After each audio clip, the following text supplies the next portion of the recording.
what actually prompted you to get into this? I know it's in Bihar, where you come from and where you're based, but what was the trigger point behind your involvement with this particular project, and again at this particular time? Personally, I felt that as India began to reposition itself as an important player in the BRIC economy. The BRIC economy is not only about India's improved economic performance, its economic excellence, but also in terms of educational excellence. And you cannot really build educational excellence for the future without some recognition of what it was in the past. And since this represented really the perhaps 800-900 years of a great intellectual heritage, this was the time as India moved forward on the economy, India moving forward also in the area of educational excellence. And there could be no better way of an assertion of this quest of India to seek intellectual excellence than the rebuilding and repositioning of the Nalanda University. How do you tap into the past and apply it to the circumstances of the present? There are two things which I think that, in response to your question, I'd like to say. First and foremost, that even though it was largely a Buddhist university, it did not teach Buddhism alone. Even at that point in time, it had achieved excellence in teaching of medicine, in teaching of astronomy, the teaching of mathematics. And therefore, I think the canvas of Nalanda University for those 800-900 years was really over a broad range of subjects in sciences and humanities. This was also because it was the university which had 10,000 resident foreign students. Not a small number if you look at what it was in 4th century or 5th century as a residential campus for 10,000 students during that period as part of Indian educational and historical heritage. So I think that apart from the diversity of subjects, you look at the diversity of people who came to study in Nalanda. People from Turkey, from Afghanistan, from people, the whole of Asian region, which encompasses from Sri Lanka, from Java, from Sumatra, from Vietnam, from Cambodia, Japan, Korea. So I think that in a certain sense, the diversity of discipline and the diversity of the people from where they came and the scholars and the faculty represented a kind of Pan-Asian integration, which was indeed unique. And the present conception of the Nalanda University is not to build a Buddhist university, but it is to build Nalanda in the modern contemporary context, which would emphasize, to begin with, we have going to have 5 departments. The first 2 departments which we have selected is a department of ecology and environment, because we do believe that ecological and environmental studies were germane not only to Nalanda as it existed then, but is very much germane to sustainable development and the quest for sustainable development as we begin to grapple with multiple problems.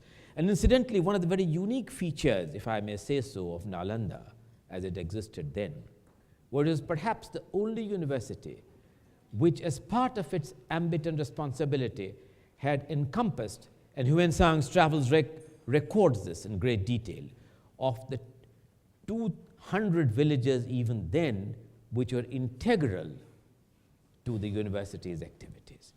It will be one of the endeavors of the new Nalanda University to integrate that region into seeking sustainable agricultural practices, in improving economic activity, and seeking a symbiotic relationship between the pursuit of knowledge and the pursuit of gainful economic activity in a manner which was sustainable. Could you describe the actual nuts and bolts of raising a university from scratch as you are? Your distinguished record involves, of course, includes advisor to the government, a member of the IAS, an academician, a scholar. But what is it like actually being involved in building a university for contemporary times? What did it take, and what does it take? Since the university is not behind us, and since it's not going to be built tomorrow, we have been in this effort for last 3 years in a very intensive way. And when the chairman of the Board of Governors, Amartya Sen, was quizzed by many Delhi journalists to say, when do you think you will really have the Nalanda University up and going? With a touch of irritation, to one of the journalists he responded, look here, let me be very clear. It has been 800 years that nothing has existed and Nalanda University is gone. So please have some patience. We will not make you wait for 800 years, but do give us a few years before we really get the university up from the ground. In September of 2014, we will begin in a rudimentary way the first set of academic courses in the first school, which is the School of Ecology and Environment. And this will be followed by the School of Historical Studies. Currently, the land for the Nalanda University, proximate to the site of the old Nalanda University. So it's a beautiful site. It has picturesque hills in the background. You are able to be in a reflective mode of, in some ways, that what Nalanda represented. It has not only been all fenced, acquired. We have floated the architectural competition tender. We had 84 contestants. We've shortlisted 8. In May, we will be in a position to select the final architectural drawings, and from there onwards, we expect that serious work on civil construction will begin. But we did not want patience to run out, and therefore I think that we have begun 2 courses and 2 schools from a makeshift campus in the Nalanda University from 2014 itself. As and when more construction and more buildings come up, we will be in a position to complete the fund. Now, how is it all being funded? The funding sources, as you know, the concept of Nalanda University, although the Chief Minister of Bihar, along with former President APJ Abdul Kalam, and Singapore had a great role to play in former Foreign Minister, Mr. George Yu. We received strong encouragement from Mr. Goh Chok Tong at that particular point in time. And I think this became part of one of the communiques of the East Asia Summit, was regarded this as a high priority project for as part of the Asian integration process. So several governments and several countries are actively involved in this partnership.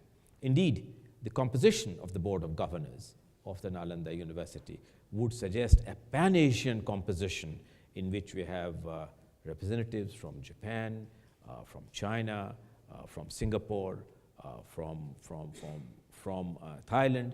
And I think that the bulk of the fund of this is not coming from other governments' contribution. This project is going to be funded as part of the project which the Government of India is going to fully fund. But we are welcoming partnerships. We are encouraging collaborations. To give an example, for instance, Australia has very generously offered to provide the chair for the Dean of the School for Environment and Ecology. Singapore has very generously agreed to provide the library for the Nalanda University. So while all this is welcome, the bulk of it will be through government finance, from the Government of India, so that shortage of money and shortage of resources do not hamstrung the speed with which we want to get the Nalanda project off the ground. 2 related questions before I throw the floor open to questions from the audience. 1, how are you recruiting faculty? And 2, how are you recruiting students? Well, first question first, how are we recruiting faculty? We are putting across we are putting across the advertisement, both online and in the respectable journals. We have selected the selection committee. The first selection committee comprises of Professor Sugata Bose, the professor at the University of Harvard, professor of humanities at Harvard, along with Meghnad Desai and a couple of other academics. We have a very robust group of advisory group of academics from all over. They will be constituting the selection committee, and the selection process would be through international advertisements, and the salary structure would be that which is hopefully comparable with international salary structure. However, we're recruiting students. As you know, this is not an undergraduate. It will not be for undergraduate education. This will be for postgraduate studies and for research. And we will be seeking students from all over the world with some focus on the Asian countries, because Nalanda represents in many ways a pan-Asian effort. Hasn't there been some, not controversy, but some questioning as to the site? I realize that there's a historical reason for Nalanda, but Bihar itself evokes a certain kind of image in contemporary conversation. How do you address that particular aspect? Just to give you a little ballpark number, Bihar, I think, lost out its old heritage as the seat of power and the seat of civilization several hundred years ago. Bihar has gone through a patchy history in terms of economic development. But I think that the efforts that Bihar has made in the last 7 years, just to give you some example, we have been growing at an average of 12.8% per annum. The Planning Commission document approved by the National Development Council recognized Bihar in the last 5 years to be the fastest growing state. If you look at the kind of infrastructure which is being built from Patna, which has right now only 9 direct flights between Delhi and Patna. There's an airport close to Nalanda, which is the Gaya International Airport, where you have flights coming from Bangkok, flights coming from Colombo, flights coming from other places in Asia. It's an international airport quite close.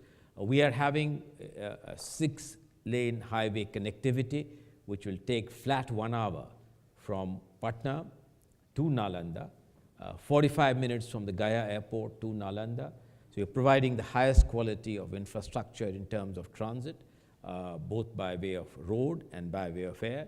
And I think that therefore, if you look at Bihar's recent economic development, I think you could not have had a better site from Nalanda, not only from a pictorial and a historical point of view, looking at the somewhat symbiotic relationship that existed between old Nalanda and new Nalanda, but I think that from the viewpoint of positioning it in the fastest growing state now in India with the high quality infrastructure, it was an ideal location from many points of view.